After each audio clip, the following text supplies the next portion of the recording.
Hi friends, నేను మీ David sir, polity faculty. మనం ఈ వీడియోలో మన భారతదేశంలో భారత రాజ్యాంగం ప్రకారము ఫాలో అవుతున్నటువంటి ప్రభుత్వ విధానాన్ని గురించి మనం ఇప్పుడు స్టడీ చేస్తూ ఉన్నాం. అయితే మన భారతదేశంలో భారత రాజ్యాంగం ప్రకారము సమాఖ్య లక్షణాలు అని రాయబడ్డప్పటికీ ప్రాక్టికల్గా సమాఖ్య లక్షణాలు పాటిస్తూ ఉన్నాము, ఏకకేంద్ర లక్షణాలను కూడా మనం పాటించడం అనేది జరుగుతూ ఉంది. అయితే మన భారత రాజ్యాంగం ప్రకారము ప్రజెంట్ మనము కొనసాగించుకుంటున్నటువంటి ప్రభుత్వ విధానంలో ఎక్కువగా సమాఖ్య లక్షణాలు ఉన్నప్పటికీ ఎక్కడ కూడా ఈ సమాఖ్య అనేటటువంటి పదము రాయబడి లేదు. ఫెడరల్ సిస్టమ్ అనేటటువంటి దాన్ని కొనసాగించుకుంటున్నాం, కానీ ఫెడరల్ అనేటువంటి పదం అనేది ఎక్కడ కూడా లేదు అన్న విషయాన్ని మనం గమనించాలి. మరి పూర్తిగా సమాఖ్య లక్షణాలే ఉన్నాయా భారత రాజ్యాంగంలో, భారత ప్రభుత్వంలో? పూర్తిగా ఏకకేంద్ర లక్షణాలే ఉన్నాయా అని అంటే రెండు మిక్స్డ్గా ఉండడము అనేటటువంటిది జరిగింది. అందుకే మన భారతదేశం యొక్క పరిపాలన విధానాన్ని కేసీ వేర్ ఏమన్నాడంటే అర్ధ సమాఖ్య అని అనడం అనేది జరిగింది. మరి ఈ అర్ధ సమాఖ్య అని అన్నాడు, ఓకే. కానీ ఇప్పుడు మనము ఈ సమాఖ్య లక్షణాలు అనేటటువంటివి ఏమున్నాయి అన్న విషయాన్ని గురించి మనం ఇక్కడ స్టడీ చేస్తూ ఉన్నాం. ఈ సమాఖ్య లక్షణాలు అనేటటువంటి విధానం, ఈ సమాఖ్య ప్రభుత్వం యొక్క లక్షణము అనేటటువంటి దాన్ని మొట్టమొదటిసారిగా మనము ఏ చట్టములో నుండి తీసుకోవడం జరిగింది అంటే 1935 యాక్టులో నుండి తీసుకోవడం అనేది జరిగిందన్నమా. ఎక్కడి నుంచి తీసుకోవడం జరిగింది? ఇక్కడ మనకి 1935 యాక్ట్లో నుంచి దీన్ని తీసుకోవడం అనేది జరిగింది. మనకి కాంపిటేటివ్ ఎగ్జామ్స్కి మనం ప్రిపేర్ కావడం అనేది జరుగుతుంది కాబట్టి ఈ కాంపిటేటివ్ ఎగ్జామ్స్లో ఉన్నటువంటి క్వశ్చన్స్కి అనుకూలంగానే మన ప్రిపరేషన్ని కొనసాగించాలి. ఈ విషయాన్ని కాంపిటేటివ్ ఎగ్జామ్స్కి ప్రిపేర్ అవుతున్నటువంటి మీరు గమనించాల్సి ఉంటుంది. సమాఖ్య పరిపాలన విధానం అనేది ఉంది మనకి, ఇక్కడ సమాఖ్య లక్షణాలు ఉన్నాయి. కానీ ఈ సమాఖ్య, ఈ ఫెడరల్ అనేటువంటి సిస్టము ఏ చట్టంకి సంబంధం కలిగి ఉందంటే 1935. తర్వాత ఈ సమాఖ్య పరిపాలన విధానం అనేది ఏ దేశానికి సంబంధం ఉంది, ఏ దేశ రాజ్యాంగములో నుండి మనం దీన్ని తీసుకున్నాము అంటే కెనడా దేశంలో నుంచి తీసుకోవడం అనేది జరిగింది. కెనడా దేశ రాజ్యాంగంలో నుంచి తీసుకోవడం జరిగింది. ఇప్పుడు ఒక విషయం మనకు అర్థమైంది. మన భారత రాజ్యాంగం ప్రకారము భారతదేశంలో సమాఖ్య లక్షణాలు కొన్ని ఉన్నాయి అన్న విషయం అర్థమైంది. ఆ సమాఖ్య లక్షణాలు అనేటటువంటివి ఏ చట్టానికి సంబంధం ఉన్నాయి, తర్వాత ఏ దేశానికి సంబంధం ఉన్నాయి అన్న విషయం అనేది కూడా అర్థం కావడం అనేది జరిగింది. మరి ప్యూర్లీగా మనకి ఇక్కడ చూసుకుంటే సమాఖ్య లక్షణాలు అంటే ఏమిటి అని అంటాడు ఎగ్జామ్లో మనకి. ఈ క్రింది వానిలో సమాఖ్య లక్షణముతో సంబంధము ఉన్నది ఏంది, సమాఖ్య లక్షణముతో సంబంధము లేనిది ఏంది అని అంటాడు. ఒక స్టేట్మెంట్ ఇచ్చి ఇందులో సమాఖ్య లక్షణము కాని దానిని గుర్తించుము అని అనడానికి అవకాశం అనేటటువంటిది ఉందన్నమాట. కాబట్టి సమాఖ్య లక్షణాలు అంటే ఏందో చూద్దాం. ఈ సమాఖ్య లక్షణాలలో మొట్టమొదటిగా మనకి ఇక్కడ ఏం కనిపిస్తుందంటే రాష్ట్రాల, గుర్తుంచుకున్నాం మనకి ఇక్కడ ఏంది, ఇక్కడ మనకి రాష్ట్రాల సార్వభౌమత్వం అనేది గుర్తుంచుకోవాలి. రాష్ట్రాల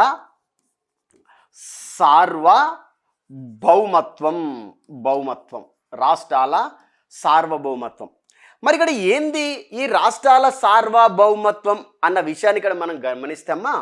మన భారతదేశంలో కేంద్ర ప్రభుత్వము అనేటటువంటిది పనిచేస్తూ ఉంది, రాష్ట్ర ప్రభుత్వము అనేటటువంటిది కూడా పనిచేస్తూ ఉంది. రాష్ట్రం ఉంది, కేంద్రం ఉంది అనమాట. మరి ఇప్పుడు ఏంది ఇక్కడ రాష్ట్రాల సార్వభౌమత్వం అని అంటే ఈ రాష్ట్రాల పరిపాలన విధానం అనేది ఇండిపెండెంట్గానే ఉంటుంది. ఇప్పుడు మనము తెలంగాణ రాష్ట్రాన్ని గురించి కానీ ఆంధ్రప్రదేశ్ రాష్ట్రాన్ని గురించి కానీ అబ్జర్వ్ చేస్తే ఇక్కడ రాష్ట్రంలో మనకి ఇక్కడ అసెంబ్లీ అనేటటువంటిది ఉంటుంది, అవును కదా, అసెంబ్లీ ఉంది. ఇక్కడ కూడా మనకి అసెంబ్లీ అనేటటువంటిది ఉంది అనమాట. అసెంబ్లీ అనేటువంటిది ఉంది అంటే రాష్ట్రాల సార్వభౌమత్వం అంటే రాష్ట్రానికి సంబంధించిన పరిపాలన విధానంలో రాష్ట్రాల అసెంబ్లీ తీసుకున్నటువంటి నిర్ణయమే ఫైనల్ నిర్ణయంగా ఉంటుంది. అందుకే రాష్ట్రాలకు ఖచ్చితంగా కొన్ని విషయాలలో సార్వభౌమత్వం అనేటటువంటిది ఉంటుంది. రాష్ట్రాలు కొన్ని విషయాలలో ఇండిపెండెంట్గా నిర్ణయాలు తీసుకునే అవకాశము మన భారత రాజ్యాంగము కల్పించింది. కావున రాష్ట్రాల సార్వభౌమత్వం అన్న విషయాన్ని ఇక్కడ మనం చదువుకుంటా ఉన్నాం. అర్థమైందమ్మా? అంటే ఇక్కడ మనకి అసెంబ్లీలో మనకి ఎవరుంటే ఇక్కడ మనకి ఎమ్మెల్యేలు ఉంటారు, దాని తర్వాత ఇక్కడ మనకి ఎంఎల్సీలు కూడా ఉంటారనమాట. ఎమ్మెల్యేలు ఎమ్మెల్సీలు ఉంటారు. ఈ ఎమ్మెల్యేలు ఎమ్మెల్సీలు రాష్ట్ర ప్రభుత్వానికి సంబంధించినటువంటి విషయాలన్నిటిపైన నిర్ణయాలు తీసుకుంటారు. ఇంకా రాష్ట్రాలకు సార్వభౌమత్వం ఉంది అన్న విషయం అనేది మనకి ఎక్కడ కనిపిస్తూ ఉంది అని అంటే తరచుగా మనకి 7వ షెడ్యూల్ అనేటువంటిది ఒకటి ఉందమ్మా. మనకి ఇక్కడ ఏముంది? ఇక్కడ మనకి 7వ షెడ్యూల్ ఉంది. ఈ 7వ షెడ్యూల్లో మనం చూసుకుంటామో మనకి చూడండి, ఇక్కడ మనకి 3 రకాల జాబితాలు కనిపిస్తాయి. ఆ 3 రకాల జాబితాలలో కేంద్ర జాబితా ఉంటుంది, తర్వాత మనకి ఇక్కడ రాష్ట్ర జాబితా ఉంటుంది, తర్వాత ఇక్కడ మనకి ఉమ్మడి జాబితా అనేటటువంటిది ఉంటుంది. ఇక్కడ రాష్ట్ర జాబితాలో ఉన్నటువంటి అంశాలన్నిటిపైన 100కు 100% ఖచ్చితంగా ఎవరు నిర్ణయం తీసుకుంటారు? రాష్ట్ర ప్రభుత్వమే నిర్ణయం అనేది తీసుకుంటుంది. కాబట్టి రాష్ట్రాలకు సార్వభౌమత్వం ఉన్నట్ట లేనట్ట అంటే రాష్ట్రాలకు సార్వభౌమత్వం ఉన్నట్టే లెక్క. తర్వాత ఇక్కడ ఉమ్మడి జాబితా, ఈ కాంకరెస్ లిస్ట్ అంటాం. ఈ ఉమ్మడి జాబితాలలో కేంద్ర ప్రభుత్వానికి ఉన్నంత అధికారమే రాష్ట్ర ప్రభుత్వాలకు కూడా ఉండడము అనేటటువంటిది జరుగుతూ ఉంది. కాబట్టి రాష్ట్రాలకు ఇక్కడ సార్వభౌమాధికారం ఉంది అన్న విషయాన్ని ఇక్కడ మనం గమనించాల్సిందే. ఇంకొక విషయం, ఈ రాష్ట్రాలకు సార్వభౌమత్వం ఏ విధంగా ఉంది అని అనుకోవచ్చానంటే, మన రాష్ట్రాలలో మనకి ఇక్కడ చూసుకుంటే గ్రామీణ పరిపాలన విధానం అనేటువంటిది ఉంటుంది. ఏ పరిపాలన విధానం? ఇక్కడ గ్రామీణ పరిపాలన విధానం అనేది ఉంటుంది. ఎగ్జాంపుల్ చెప్తున్నా, గ్రామీణ పరిపాలన. దాని తర్వాత మనకి ఇక్కడ పట్టణ పరిపాలన విధానం అనేది కూడా ఉంటుంది. ఏ పరిపాలన విధానం అమ్మా? పట్టణ పరిపాలన విధానం అనేది ఉంటుంది. ఈ గ్రామీణ పరిపాలన విధానాన్ని గురించి ఎక్కడ రాయబడ్డది? 11వ షెడ్యూల్లో రాయబడ్డది. ఇక్కడ పట్టణ పరిపాలన విధానం గురించి 12వ షెడ్యూల్లో రాయబడ్డది. అంటే రాష్ట్రాల సార్వభౌమత్వం అనేది ఏ విధంగా ఉంటుందన్న విషయాన్ని మనం స్టడీ చేస్తున్నాం. కాబట్టి ఒక రాష్ట్రానికి సంబంధించినటువంటి గ్రామీణ పరిపాలన విధానం పైన ఆ రాష్ట్రమే సార్వభౌమాధికారాన్ని కలిగి ఉంటుంది. అంటే మనం ఇక్కడ గ్రామీణ పరిపాలన విధానం చదువుకుంటప్పుడు ఈ గ్రామ పంచాయతీ వ్యవస్థ పైన కానీ స్థానిక పరిపాలన వ్యవస్థల అన్నిటిపైన కార్యనిర్వాహక అధికారము ఎవరికి ఉంటుంది అని అంటే మన రాష్ట్ర ప్రభుత్వానికి ఉంటుంది. ఏముంటుంది? రాష్ట్ర ప్రభుత్వానికి ఉంటుంది. ఇది ఇక్కడ మనకి ఏం కనిపిస్తుంది? ఇక్కడ మనకి రాష్ట్రాలకు సార్వభౌమత్వం అనేటటువంటిది ఉంటుందన్న విషయం అనేది అర్థమైంది. ఇది దేంట్లో లక్షణం? ఇక్కడ మనకి సమాఖ్య ప్రభుత్వంలో లక్షణం. తర్వాత రెండోది, సమాఖ్య ప్రభుత్వం యొక్క లక్షణాలలో 2వ లక్షణము ఏంటి అని అంటే మన భారతదేశంలో లిఖిత రాజ్యాంగము అనేటటువంటిది ఉంటుంది. ఇది ఇక్కడ మనకి లిఖిత రాజ్యాంగం అని గుర్తుంచుకోవాలి మీరు. ఇక్కడ లిఖిత రాజ్యాంగం అర్థమైందమ్మా? లిఖిత రాజ్యాంగం. లిఖిత రాజ్యాంగము అనేటటువంటిది ఎలాంటి ప్రభుత్వాల యొక్క లక్షణము అని అంటే, ఎలాంటి ప్రభుత్వాల యొక్క లక్షణము? సమాఖ్య ప్రభుత్వం యొక్క లక్షణము. మరి లిఖిత రాజ్యాంగం అని ఎట్లా అనుకోవచ్చు? ఇక్కడ మనం చూసుకుంటే మన భారత రాజ్యాంగంలో ఇప్పుడు దాదాపుగా 470 కంటే ఎక్కువగా ఆర్టికల్స్ అనేటటువంటివి ఉన్నాయమ్మా. తర్వాత ఇంకోటి మనకి ఏమున్నాయి? ఇక్కడ 25 భాగాలు అనేటటువంటివి ఉన్నాయమ్మా. 25 భాగాలు ఉన్నాయమ్మా. దాని తర్వాత మనకి ఎన్ని ఉన్నాయి? ఇక్కడ మనకి 12 షెడ్యూల్స్ అనేటటువంటివి ఉన్నాయమ్మా. ఇక్కడ మనకి 12 షెడ్యూల్స్ ఉన్నాయి. అంటే ఇక్కడ మన భారత రాజ్యాంగంలో ఉన్నటువంటి ప్రతి పదము కూడా లిఖితమైనదే. అలిఖితంగా మనం ఎలాంటి దాన్ని కూడా ఫాలో కావడానికి అవకాశం అనేటటువంటిది లేదు. ఇప్పుడు మన భారత రాజ్యాంగము ఎప్పుడు చట్టం చేయబడ్డది? 1949వ సంవత్సరంలో నవంబర్ 26వ తారీఖు రోజున చట్టము చేయబడి 1950 జనవరి 26వ తారీఖు నుంచి లిఖిత రాజ్యాంగంగా అమలులోకి వచ్చింది. ఇక్కడ ఈ అంశాలను చూసుకుంటే 470 ఆర్టికల్స్ మొత్తం కూడా అంటే ఒరిజినల్గా మనకి 395. దాన్ని సవరణలు చేసుకుంటూ వచ్చినాం కాబట్టి ఇంతవరకు పెరిగిందనమాట. కానీ ఇక్కడ ఉన్నటువంటి ప్రతి పదము కూడా 470 ఆర్టికల్స్ కానీ 25 భాగాలు కానీ 12 షెడ్యూల్స్ కానీ ఇందులో ఉన్న ప్రతి అంశము కూడా లిఖితమైనదే. అంటే ఇక్కడ లిఖిత రాజ్యాంగం అని ఇక్కడ మనకు అర్థమవుతుందా లేదా? ఉంది. మళ్ళీ రాజ్యాంగంలో ఉన్నటువంటి అంశాలు ఇక్కడ మనకి ఇక్కడ మనకి రాజ్యాంగంలో ఉన్నటువంటి అంశాలు ఇక్కడ అంశాలు చూసుకున్నాం. ఏంటంటే మనకి ఇక్కడ కేంద్రంలో కేంద్ర ప్రభుత్వం అనేటటువంటిది ఉంది. ఈ కేంద్ర ప్రభుత్వంలో ఉన్నటువంటి విధి విధానాలన్నీ కూడా రిటర్న్ రూపంలోనే ఉన్నాయి మనకి. అర్థమైందమ్మా? దాని తర్వాత మళ్ళీ మనకి మంత్రి మండలి గురించి ఉంది. మంత్రి మండలి అర్థమైందా? మంత్రి మండలి, ఈ మంత్రి మండలికి సంబంధించిన ప్రతి అంశము కూడా లిఖిత రూపంలోనే ఉంది ఇక్కడ. మళ్ళా తర్వాత ఇక్కడ మనకి అధికారాల విభజన, అధికారాల విభజన అర్థమైందా? అంశాలన్నీ కూడా కేంద్ర ప్రభుత్వం, రాష్ట్ర ప్రభుత్వం, స్థానిక ప్రభుత్వము, కేంద్ర జాబితా, రాష్ట్ర జాబితా, ఉమ్మడి జాబితాలో ఉన్న ప్రతి అంశాలన్నీ కూడా పిన్ టు పిన్ మనకి లిఖిత రూపంలోనే ఉన్నాయి.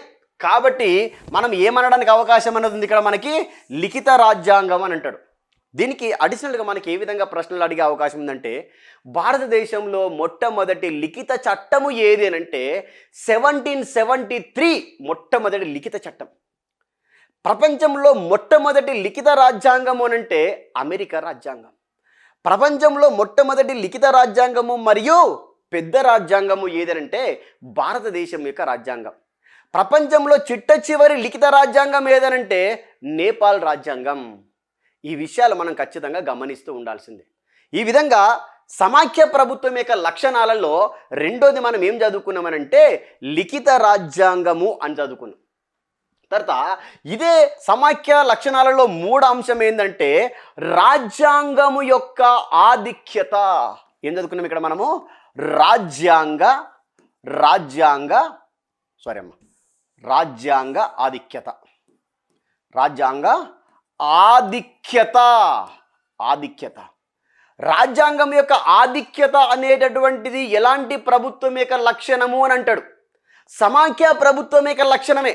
ఎందుకనంటే మన భారతదేశంలో ఉన్నటువంటి ఏ అధికారి అయినా సరే, ఇక్కడ మనకి అధికారి అయినా సరే, ఎలాంటి అధికారి అంటున్నాం ఇక్కడ, అధికారి. తర్వాత ఇక్కడ ఎలాంటి ప్రభుత్వమైనా సరే, ప్రభుత్వం, భారతదేశంలో ఉన్నటువంటి ఎలాంటి సంస్థలైనా సరే, సంస్థ, మనం ఏమిటంటున్నాం? మనము సంస్థ అంటున్నాం. భారతదేశంలో ఉన్నటువంటి అందరూ, ప్రజలందరూ ఎవరిగా మనకి ప్రజలు అందరూ. తర్వాత భారతదేశంలో ఉన్నటువంటి అన్ని రాష్ట్రాలు, ఎందుకంటే మనకి అన్ని రాష్ట్రాలు, ఎవరైనా సరే ఖచ్చితంగా దేనికి లోబడి ఉండాల్సిందే? దేనికి లోబడి ఉండాల్సిందంటే లోబడి ఉండాలి. దేనికి లోబడి ఉండాలా? రాజ్యాంగానికి లోబడి ఉండాల్సిందే. అందుకే దాన్ని రాజ్యాంగం యొక్క ఆధిక్యత అని అంటాం. రాజ్యాంగాన్ని కాదు అని నీవు కానీ నేను కానీ, మన భారత రాష్ట్రపతి అయినా సరే, భారత ప్రధానమంత్రి అయినా సరే, రాష్ట్రాలలో ఉన్నటువంటి సీఎం అయినా సరే, తర్వాత రాష్ట్రాలలో ఉన్నటువంటి గవర్నర్ అయినా సరే, ఎవరైనా కూడా ఖచ్చితంగా దేనికి లోబడి ఉండాలా? రాజ్యాంగానికి లోబడి ఉండాలా. కేంద్ర ప్రభుత్వంలో పార్లమెంటులో ఉన్నటువంటి లోక్సభ అయినా సరే, రాజ్యసభ అయినా సరే, రాష్ట్రాలలో ఉన్నటువంటి విధానసభ, విధాన పరిషత్, కేంద్ర ప్రభుత్వంలో ఉన్నటువంటి కేంద్ర ప్రభుత్వ సంస్థలు, రాష్ట్రంలో ఉన్నటువంటి రాష్ట్ర ప్రభుత్వ సంస్థలు, స్థానికంగా ఉన్నటువంటి స్థానిక ప్రభుత్వ సంస్థలు, ప్రైవేట్ సంస్థలు, గవర్నమెంట్ సంస్థలు, ఎవరైనా సరే, ఏవైనా సరే తప్పనిసరిగా దేనికి లోబడి ఉండాల్సిందే? రాజ్యాంగానికి లోబడి ఉండాల్సిందే. అందుకే భారతదేశంలో అత్యున్నతమైనటువంటి చట్టము అని దేనిని అంటాము అని అంటాడు? అత్యున్నతమైనటువంటి చట్టము అని మనము భారత రాజ్యాంగాన్ని అంటాం. అందుకే అది ఆధిక్యత కలిగినది. అర్థమైందమ్మా? ఆధిక్యత ఏంటంటే అధికారులైనా సరే, ప్రభుత్వమైనా సరే, సంస్థ అయినా సరే, ప్రజలైనా సరే, రాష్ట్రాలైనా సరే, ఎవరైనా సరే దేనికి లోబడి ఉండాల్సిందంట? రాజ్యాంగానికి లోబడి ఉండాల్సిందే. ఈ విధంగా రాజ్యాంగం యొక్క ఆధిక్యత అనేటటువంటిది ఒకవేళ ఉంటే, రాజ్యాంగం యొక్క ఆధిక్యత కలిగినటువంటి దానిని మనం ఏమంటున్నాము? సమాఖ్య ప్రభుత్వ లక్షణం అంటున్నాం. సమాఖ్య ప్రభుత్వం యొక్క లక్షణం అంటున్నాం. తర్వాత ఇప్పుడు చూద్దాం నాలుగోది. ఇక్కడ సమాఖ్య ప్రభుత్వాలలో 4వ లక్షణం చదువుతున్నాం. ఈ సమాఖ్య ప్రభుత్వంలో 4వ లక్షణం ఇక్కడ మనం ఏంటంటే ద్వంద్వ ప్రభుత్వ లక్షణం. ద్వంద్వ ప్రభుత్వాలు అనమాట. మనకి ద్వంద్వ ప్రభుత్వాలు. ఇక్కడ ద్వంద్వ ప్రభుత్వాలు అంటే ఏంది? ఇక్కడ ద్వంద్వ అంటే ఏందమ్మా? ఇక్కడ మనకి ద్వంద్వ అంటే రెండు అని అర్థం. ద్వంద్వ అంటే రెండు అని అర్థం. రెండు ప్రభుత్వాలు ఉంటే దాన్ని మనం ఏమని పిలుస్తున్నాము? సమాఖ్య లక్షణం అని పిలుస్తున్నాము. ఈ ద్వంద్వ ప్రభుత్వాలు అనేటటువంటివి, ద్వంద్వ ప్రభుత్వ వ్యవస్థ అనేటటువంటిది ఎక్కడ పనిచేస్తుంది అంటే కేంద్రంలో ఒక ప్రభుత్వము అనేటటువంటిది ఉంటుంది. తర్వాత మనకేముంది ఇక్కడ, మనకి రాష్ట్రంలో, ఇది ఇక్కడ మనకి రాష్ట్రంలో ఒక ప్రభుత్వం అనేటటువంటిది ఉంటుంది. ఇప్పుడు కేంద్రంలో ఉన్నటువంటి పరిపాలన విధానాన్ని మనం ఏమని పిలిచినామమ్మా? ఇక్కడ ఏమని పిలిచినామనంటే పార్లమెంట్ అని పిలిచినాం. ఇక్కడ పార్లమెంటరీ పరిపాలన విధానం. మన భారతదేశంలో ఇప్పుడు కేంద్రంలో ఒక ప్రభుత్వం ఉంది. ఆ కేంద్రంలో ఉన్నటువంటి పరిపాలన విధానానికి ఏమని పేరు? ఇక్కడ పార్లమెంటరీ పరిపాలన విధానం అని పేరు. మళ్ళీ తర్వాత రాష్ట్రాలలో ఉన్నటువంటి పరిపాలన విధానాన్ని ఏమని పిలుస్తున్నాం మనము? రాష్ట్ర ప్రభుత్వం అనే పిలుస్తున్నాం. ఇంకా వేరే పేరు లేదు. ఇక్కడ ఏమని పిలుస్తున్నాం? ఇక్కడ రాష్ట్ర ప్రభుత్వం. ఏమని పిలుస్తున్నాం? ఇక్కడ రాష్ట్ర ప్రభుత్వం అని పిలుస్తున్నాం.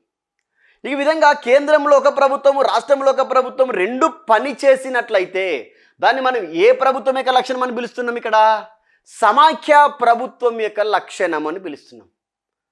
అంటే ఇప్పుడు మన భారతదేశంలో ప్రాక్టికల్గా మనం చూసుకుంటే కేంద్రంలో కేంద్ర ప్రభుత్వం పనిచేస్తుంది, రాష్ట్రంలో రాష్ట్ర ప్రభుత్వం పనిచేస్తూ ఉంది. It is based on our Indian constitution. That's why we are saying our Indian administration is relationship with a federal system. Practically we are following federal system. Yes or no? Why? Because we are practicing that only. అది మనం ఖచ్చితంగా గుర్తుకుంచుకోవాలమ్మ. ఈ విధంగా ద్వంద్వ ప్రభుత్వాలు అంటే కేంద్రంలో ఒక ప్రభుత్వము, రాష్ట్రంలో ఒక ప్రభుత్వం ఉండి నడిపించినట్లయితే ప్రభుత్వాలను, వాటిని ద్వంద్వ ప్రభుత్వాలు అని అంటాం. తర్వాత డిస్ట్రిబ్యూషన్ ఆఫ్ ది పవర్స్, 5వ లక్షణం ఇక్కడ చూస్తున్నాం మనం. ఇక్కడ డిస్ట్రిబ్యూషన్ ఆఫ్ ది పవర్స్ అంటే ఇక్కడ ఏంది? సమాఖ్య ప్రభుత్వం యొక్క లక్షణాలలో అధికారాల విభజన అంటున్నాం. అధికారాల విభజన అంటున్నాం అమ్మ. ఏమని పిలుస్తున్నాం? ఇక్కడ అధికారాల విభజన అంటున్నాం. మరి ఇక్కడ పవర్స్ డిస్ట్రిబ్యూషన్ అనేది కానీ, అధికారాల విభజన అనేటటువంటిది కానీ ఎక్కడెక్కడ కనిపిస్తూ ఉంది? ఏ చట్టానికి, ఏ షెడ్యూల్కి ఇది సంబంధం కలిగి ఉంది అన్న విషయం కూడా హిస్టారికల్ బ్యాక్గ్రౌండ్ మనకి తెలిసి ఉండాలి. ఇక్కడ ఈ అధికారాల విభజన అనేటటువంటిది ఏదైతే ఉందో అది ఏ యాక్ట్కి రిలేషన్గా ఉంది అంటే 1935 యాక్ట్కి రిలేషన్ కలిగి ఉంది. అధికారాల విభజన అనేది మన భారత రాజ్యాంగంలో ఉంది. ఓకే, ఈ అధికారాల విభజన ఉంటేనే దాన్ని మనం సమాఖ్య ప్రభుత్వం అంటున్నాము. It is okay. కానీ ఇక్కడ ఈ పవర్స్ డిస్ట్రిబ్యూషన్ అనేది కానీ, అధికారాల విభజన అనేటటువంటి దానిని కానీ మనము ఏ చట్టంలో నుంచి స్వీకరించామనంటే it is relationship with 1935 act. This concept is relationship with 7th schedule అని గుర్తుంచుకోవాలి. 7th షెడ్యూల్ అని గుర్తుంచుకోవాలి. అంటే ఇప్పుడు మనకి మన భారతదేశంలో సమాఖ్య పరిపాలన విధానం ఉంది అంటే కూడా ఇది ఏ దేశానికి సంబంధించింది? ఇక్కడ మనకి కెనడా దేశానికి సంబంధించింది. అంటే ఇక్కడ అధికార విభజనకు సంబంధించి సరికాని అంశము క్రింది వాటిలో ఏదేనంటాడు. అధికారాల విభజనకు సంబంధించి సరికాని అంశం ఏదేనంటే అప్పుడు మా డేవిడ్ సారు మాకు చెప్పలేదు కాబట్టి మాకు తెలియదు అంటే కుదరదు. చదవాలమ్మా, చదవాలి. మేము ఇక్కడ మీకు ఒక లెక్చరర్గా కొన్ని విషయాలను చెప్పగలుగుతాం అంతే, కానీ ఎక్కువ నాలెడ్జ్ని మీరు ఖచ్చితంగా సంపాదించాల్సిందే. సరే, ఇప్పుడు మనకి అధికార విభజనకు సంబంధించిందంటే ఏంది? ఇక్కడ it is relationship with federal government. Okay, it is relationship with 1935 act. It is also correct. It is relationship with 7th schedule. It is relationship with Canadian constitution. అధికారాల విభజన జరిగిందా లేదా? జరిగింది. మరి అధికారాల విభజన ఎక్కడ జరిగిందంటే ఇక్కడ చూడండి, మనకి కేంద్ర జాబితా ఉందా లేదా? ఉంది మనకి. దాన్ని సెంట్రల్ లిస్ట్ అంటాం. దాని తర్వాత మళ్ళీ ఏమంటున్నాం ఇక్కడ రాష్ట్ర జాబితా అనేది ఇక్కడ మళ్ళీ. తర్వాత మూడోది ఏంది? ఉమ్మడి జాబితా. అర్థమైందా? ఈ మూడిట్లో లేనటువంటి అంశాలను మనం ఏమని పిలుస్తున్నాం? ఇంకా ఆ మూడిట్లో లేనటువంటి అంశాలను మనము అవశిష్ట అంశాలు అంటున్నాం అమ్మ. ఏమంటున్నాం ఇక్కడ? అవశిష్ట అంశాలు అంటున్నాం. ఈ విధంగా మన భారత రాజ్యాంగంలో అధికారాల విభజన జరిగింది కాబట్టి మన భారతదేశాన్ని ఏమని పిలుస్తున్నాం? ఇక్కడ మన భారత రాజ్యాంగానికి ఏం లక్షణం ఉందంట? మనకి ఇక్కడ సమాఖ్య ప్రభుత్వ లక్షణం అనేది ఉంది. ఏముంది అక్కడ? మనకి సమాఖ్య ప్రభుత్వం యొక్క లక్షణం అనేది ఉంది. అంటే ఈ సమాఖ్య ప్రభుత్వం యొక్క ఫీచర్స్ అన్ని ఇప్పుడు మనకు కనిపిస్తున్నాయి కాబట్టి మనము సమైక్య ప్రభుత్వం అని ఖచ్చితంగా చెప్పగలం. అందులో భాగంగా దేని గురించి చదువుకున్నాం ఇక్కడ? అధికారాల విభజన.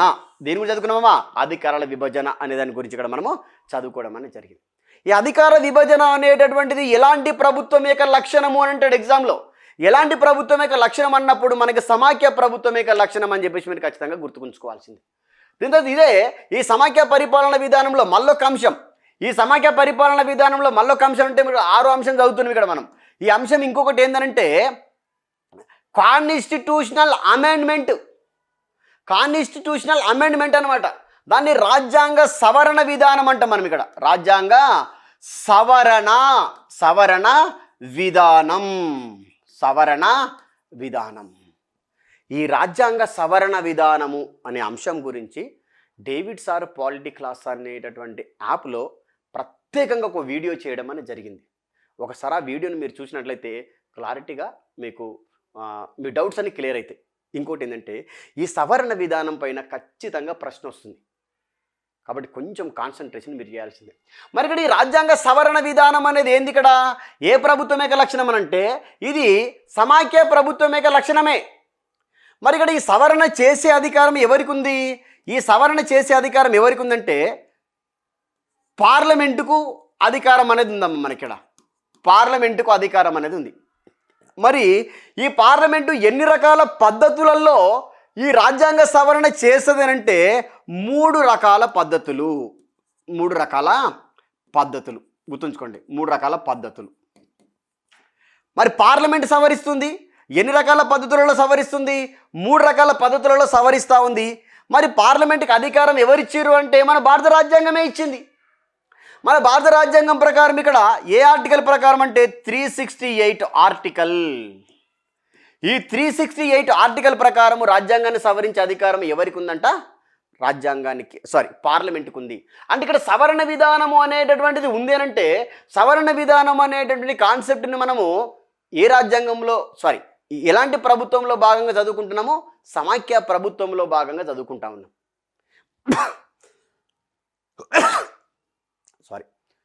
ఇప్పుడు మనకి సవరణ విధానం ఉందంటే మనం సమైక్య ప్రభుత్వ విధానంలో ఉన్నట్ట లేనట్ట? సమైక్య పరిపాలన విధానంలో ఉన్నట్టు ఇది గుర్తుంచుకున్నామా. మరి ఇక్కడ ఈ సవరణ విధానం అనేటువంటి కాన్సెప్ట్ని మనం ఏ దేశం నుంచి స్వీకరించినామంటే దక్షిణ ఆఫ్రికా నుంచి తీసుకున్నాం.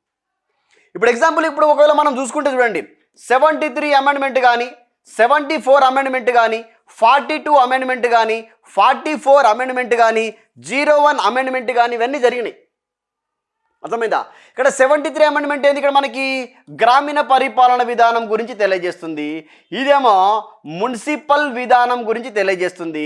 42 ఏంది? ఇక్కడ మనకి ప్రవేశిక సవరణ విధానం గురించి తెలియజేస్తుంది. ఇంకా చాలా విషయాలు ఉంటాయి కానీ కొన్ని చెప్తున్నా. అది ఇక్కడ మనకి ఏంది? ఇక్కడ మనకి 44 ఆర్టికల్ ఇక్కడ ఏముందంటే ఆస్తి హక్కును తొలగించాము. ఏమనకింది? ఆస్తి హక్కు తొలగించినప్పుడే వేరే దగ్గరికి మార్చినాము. ఇక్కడ 1వ రాజ్యాంగ సవరణ ఏంది? ఇక్కడ ల్యాండ్ రీఫార్మేషన్స్ గురించి తెలియజేస్తూ ఉంది. ల్యాండ్ రీఫార్మేషన్స్ దాని ఆధారంగానే మనకి 9వ షెడ్యూల్ని చేర్చడం అనేది జరిగింది. అవును కదమ్మా? అంటే ఈ విధంగా సవరణలు జరిగినాయి అని అంటే ఆ సవరణలన్నీ ఏ ప్రభుత్వం యొక్క లక్షణం? ఇక్కడ సమైక్య ప్రభుత్వం యొక్క లక్షణము. సమైక్య ప్రభుత్వం యొక్క లక్షణం అనమాట. అంటే ఇవన్నీ కూడా ఎందులో భాగంగా చదువుతున్నాం మనం? ఇక్కడ సమైక్య పరిపాలన విధానంలో భాగంగానే చదువుకుంటున్నాం అన్న విషయాన్ని మనం ఖచ్చితంగా గమనిస్తూ ఉండాల్సింది. అర్థమైందమ్మా? ఇదొకటి. ఈ సమైక్య పరిపాలన విధానంలో మళ్ళీ ఇంకొకటి ఏముంటుందంటే జ్యుడిషియల్ సిస్టమ్ అనేటటువంటిది ఉంటుంది. ఆ జ్యుడిషియల్ సిస్టమ్ ఏ విధంగా ఉంటుందంటే స్వతంత్ర ప్రతిపత్తి కలిగినటువంటి న్యాయ వ్యవస్థ. ఏ వ్యవస్థ అంటారా? న్యాయ వ్యవస్థ. చూడండి మనకి 7th అంశం చదువుతున్నాం ఇక్కడ. స్వతంత్ర ప్రతిపత్తి కలిగినటువంటి న్యాయ వ్యవస్థ. స్వతంత్ర ప్రతిపత్తి గల న్యాయ వ్యవస్థ.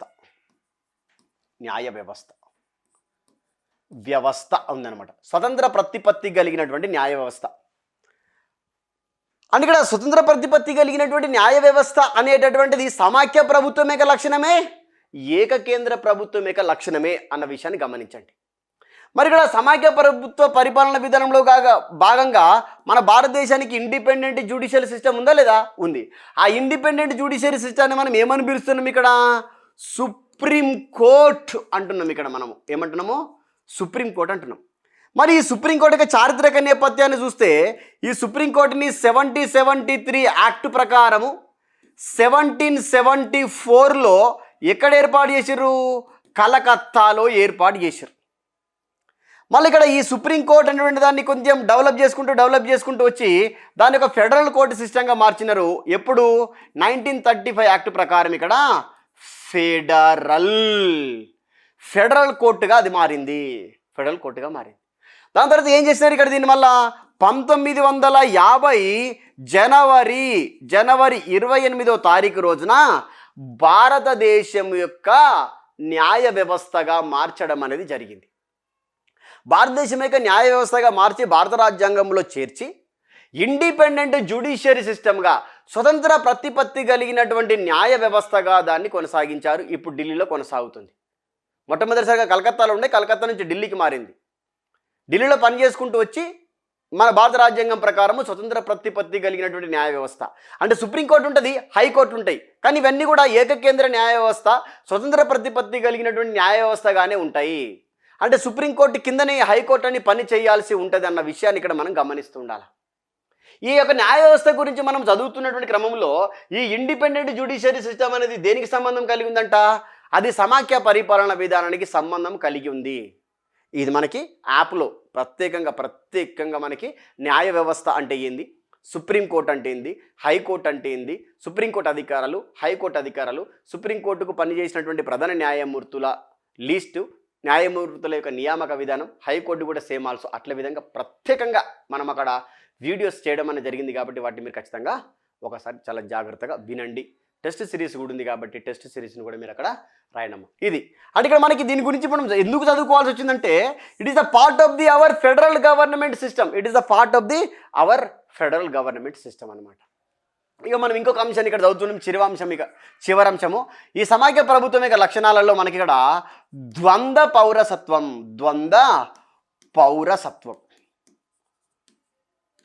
దాని తర్వాత ఈ రెండోది ఇక్కడ మనకి ఏంటంటే ఏక పౌరసత్వం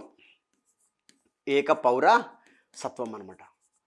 ఈ ద్వంద్వ పౌరసత్వము, ఏక పౌరసత్వం అనేవి ఉన్నాయి. కానీ మన భారతదేశంలో ఏక పౌరసత్వాన్ని మాత్రమే ఫాలో అవుతున్నాం. అంటే కొన్ని సమాఖ్య లక్షణాలు, కొన్ని ఏకకేంద్ర లక్షణాలు ఉన్నాయని మనం చదువుకున్నాం ఫస్టే. అంటే ఇక్కడ ద్వంద్వ పౌరసత్వం అనేటువంటి కాన్సెప్ట్ అనేది ఉంది. అది ఎప్పటి నుంచి ఫాలో అవుతున్నాం మనము? 2003 జనవరి 9 నుంచి ఫాలో కావడం అనేది జరుగుతుంది.